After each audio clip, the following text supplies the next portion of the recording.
you guys? Welcome back to my channel. So we are definitely we have been following this ball of a mess with Jonathan Majors.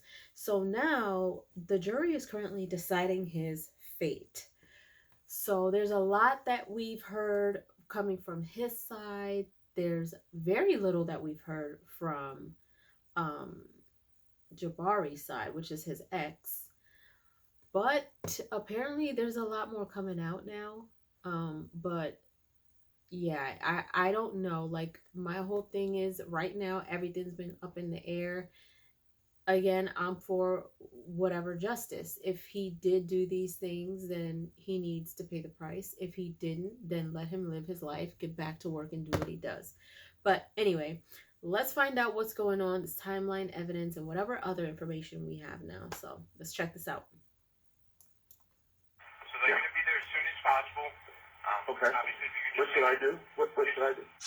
So Jonathan Majors' future is officially in the hands of the jury now. After 2 weeks of court, closing statements have been made by both parties, the prosecutor and the defense, and the jury is now officially deliberating the fate of Jonathan Majors. They are deciding whether or not they believe he is guilty or innocent, in this case of assault against his ex-girlfriend, Grace Jabbari. So in this video, we're going to go over what was said yesterday in the closing arguments for both sides, both for and against Jonathan Majors, and we'll also give you a complete timeline of everything that happened starting from his arrest, going all the way up to today, where they are in court right now, where the jury is deliberating. Now, there is the chance that they might not come to a verdict today. Some might believe that he's innocent, some might believe that he's guilty. A clear conclusion might not be reached today, although it might be reached today. And this will literally determine basically all of Jonathan Majors' future. If he is found guilty, he will face up to 1 year in prison, and his career will essentially be destroyed. It's already taken a really big hit. He's lost jobs, he's been fired from agencies, so if he is found guilty and goes to prison, he most likely will not have a career in Hollywood anymore, at least not for a very long time. But if he is found innocent, and he is innocent, hopefully the hits that his career has taken so far won't be that bad to postpone the trajectory that he was on as a rising star. And hopefully, if he is found innocent, he will continue to play Kang the Conqueror in the Marvel Cinematic Universe. So let's go through everything that happened yesterday with the closing arguments and everything that has happened in this timeline since Jonathan Majors got arrested up until today.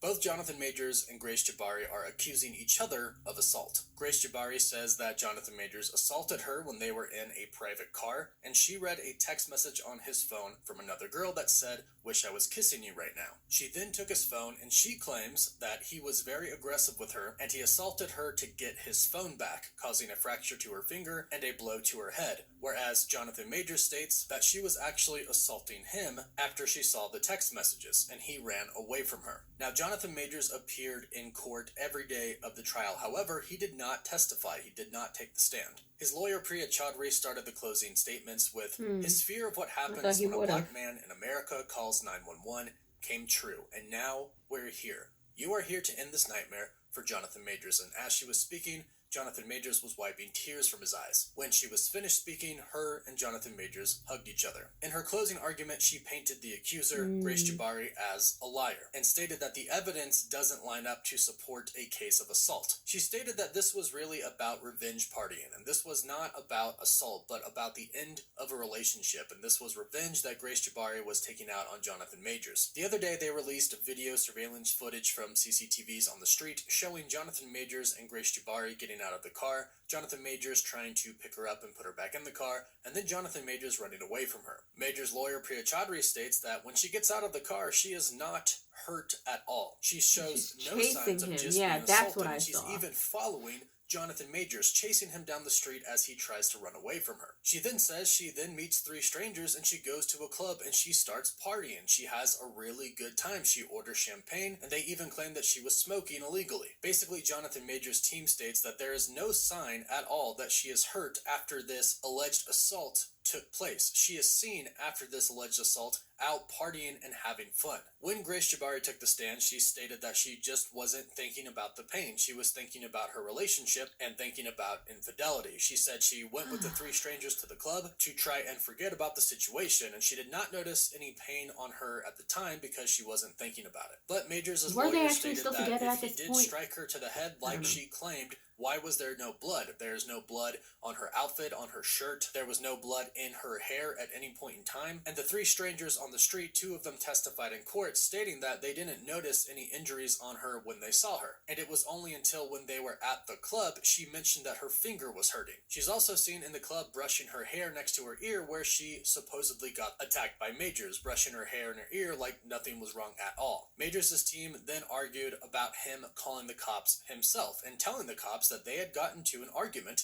the night before. And they explained that he does have a fear, as a black man, of cops. So they argued, why would he call the cops for Grace Jabbari? Because he knew that she was in trouble when he found her passed out, unconscious on the floor of his closet in his apartment. He called the cops because he was concerned for her. So they argue, why would he do that if he is afraid of the cops and he just assaulted her the night before? Exactly. They also say, why would he tell the cops that they had an argument the night before if he was afraid of that as well? So they argue that it just doesn't make any sense. Meanwhile, more evidence was released in court. There was a conversation recorded by Grace Jabbari where Jonathan Majors is scolding her, stating that he is a great man, and you can hear Grace Jabbari crying in the voice recording. There were also text messages released that showed Jonathan Majors trying to dissuade Grace Jabbari from going to a hospital in 2022 with a head injury because he said that they would think that he did it. But his defense team argues that this was simply him as a black man being afraid of the cops and being afraid of being accused, which they say is now happening. But Grace Jabbari's team argues that she is not a liar. She has no reason to lie. They say that she chased Jonathan Majors down the street because she needed closure on what she just saw. They also state that this other evidence that was released, the voice recording of him scolding her and the text messages stating that he didn't want her to go to the hospital, can't be treated as isolated events, and that they show that Jonathan Majors was abusive in the past, even if it wasn't physical, but argue that clearly something physical happened that Jonathan Majors did not want Grace Jabbari to go to the hospital for. And they stated that Jonathan Majors was not simply placing Grace Jabbari back inside of the car, but he was assaulting her and he was throwing her into the car. After the closing arguments were made, the jury went to decide the verdict. The jury began deliberating for about an hour, in which the judge then sent them home. They are picking up the case again this morning. As we speak right now, the jury is discussing whether they think Jonathan Majors is innocent or guilty. And again, this will determine his future. And of course, when the verdict goes out or anything else comes out, we'll be sure to do an update video. So subscribe and hit that notification bell so you don't miss it. Now, as promised, here is a timeline of everything that has happened so far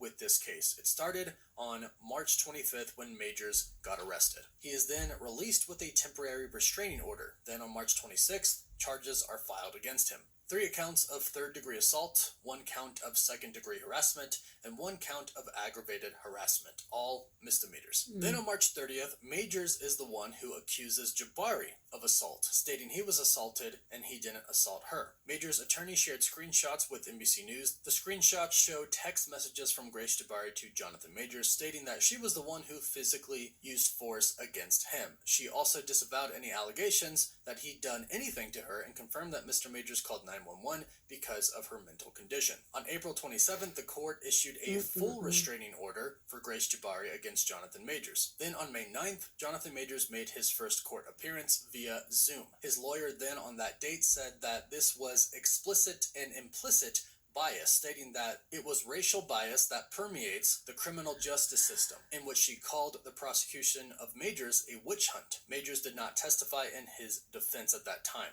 Then on June 21st, Jonathan Majors went to the police to make his own allegations against Grace Jabbari, stating that Grace Jabbari was the attacker and attacked him. And his lawyer Priya Chaudhry showed them video and photo evidence showing the attacks, as well as evidence that Majors was allegedly victimized, such as torn clothing. And from there, the trial would get delayed and delayed many different times. Then on October 25th, Grace Jabbari was actually arrested. She turned herself in for prosecuting following Jonathan Majors' Majors' cross-complaint against her that she was the assaulter. However, on October 26th, Grace Jabbari's case is closed. The Manhattan District Attorney's Office said that it would not prosecute her, and that the allegations against her lack prosecutorial merit. Then, on November 29th, the official trial began. The judge rules to not dismiss the case, and then on December 5th, last week, opening statements begin, the trial begins, and we started to hear the testimony of Grace Jabbari. She testified that she feared Majors, but that she also worried he would harm himself, stating that he used the specter of self-harm to manipulate her, in which they did show text messages in court of Jonathan Majors saying that he was going to kill himself. This would go on for a week until this Wednesday,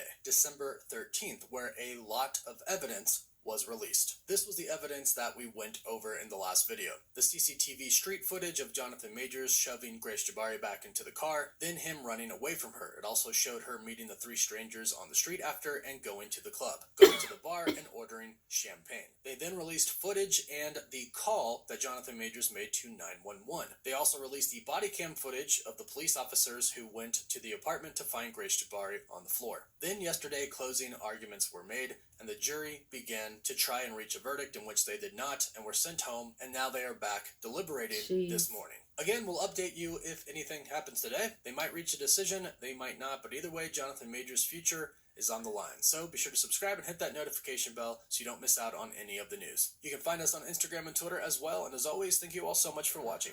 Woof woof. Oh, goodness gracious. Oh, man. You know, part of me feels bad, and part of me is kind of like on the edge of feeling bad, because we don't know if he's innocent or not. There's a lot of people who feel that he's innocent. There's a lot of people who feel that he's not innocent. Unfortunately, there's this message in question about her wanting to seek medical attention for a head injury that happened in 2020, 2021, 2022. And him telling her, like, if you go, they're going to think that I did it. So my thing is just kind of on the outside looking in. Like, if you didn't do it and it was that bad, I mean, she could have had a concussion. She could have had internal bleeding. Like, why wouldn't you want her to go to get checked? That makes me question what happened to her. That makes me question, what was the head injury from? Did she injure herself to make it seem like, you know, because you see things like this in like Lifetime movies, right? Where women seem to be the one that's being mistreated and abused, but then in turn it turns out that they're harming themselves to make the guy look bad.